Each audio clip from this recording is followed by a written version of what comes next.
চলে গেলেন, কি বলবেন? ফরিদাবাদে চলে গেলেন, আমাদের সবাইকে দুঃখ দিলেন, কষ্ট দিলেন। সঙ্গীত ভুবন একটা অবিসম্বাদিত এমন একজন লিজেন্ডারি সিঙ্গারকে হারালেন।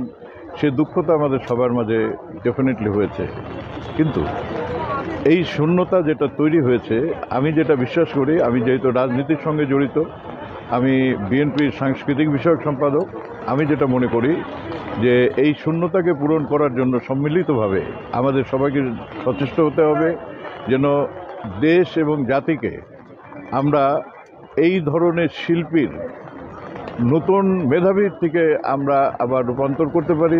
যে প্রচেষ্টা আমাদেরকে সবসময় চালিয়ে যেতে হবে এবং তাদের জন্য এগুলো উন্মুক্ত করে দিতে হবে।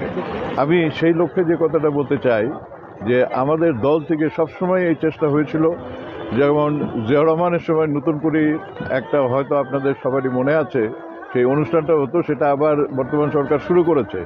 কিন্তু এটা ধাপে ধাপে ধীরে ধীরে করতে হবে। যে সমস্ত বরেণ্য শিল্পী সেই জিয়াউর রহমানের আমলে যখন তারা শিশু শিল্পী ছিল, তারা কিন্তু এদেশের প্রথিতযশা সমস্ত জনপ্রিয় বিভিন্ন ক্ষেত্রে গান বাজনা, নাটক, অভিনয়, সর্বক্ষেত্রে তারা জনপ্রিয়তা অর্জন করেছিল এবং এই দেশের জনগণের কাছে তারা স্বীকৃতিও পেয়েছিল।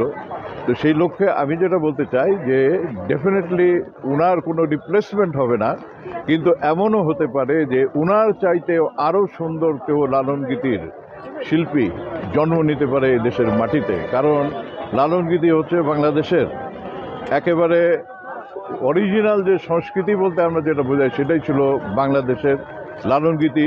অন্যান্যর মধ্যে এটা একটি অন্যতম। সেই জন্য আমি মনে করি যে দুঃখ পাওয়ার পাশাপাশি উনি পরিণত বয়সে চলে গেছেন।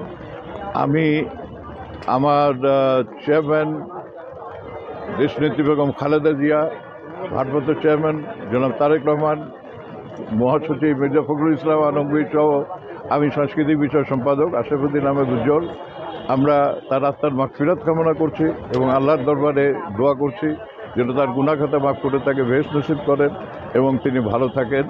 আমরা সবাই এবং এই পরিবার পরিজন যারা তাকে হারিয়েছেন, আমরা দেশবাসী জনগণ যারা হারিয়েছি, তারা সবাই যেন তার প্রতি আমরা সেই শোককে শক্তিতে রূপান্তরিত করে স্বস্বক্ষেত্রে আমরা সুনাম অর্জন করতে পারি তার মতো। ধন্যবাদ।